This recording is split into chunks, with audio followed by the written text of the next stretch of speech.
bong ôn cái này nhưng miền ở rừng thâm mây ở đằng ra của đây là hiền cái hiền đấy cái hiền đấy lấu đó này nó toàn đạo này lốt cho năng tiết á mà lốt đó ôi bị linh lâu đấy mà em đòn mà đâu mà mấy bạn lên lột vào đấy lố trong bộ này cái hình lố đấy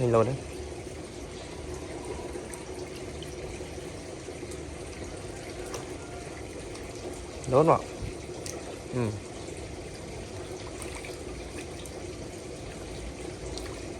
lâu đấy lâu tiết từ nào hết qua khăng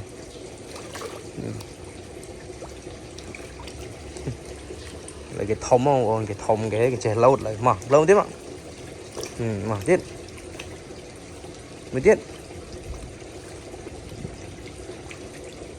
của đài chè lâu đài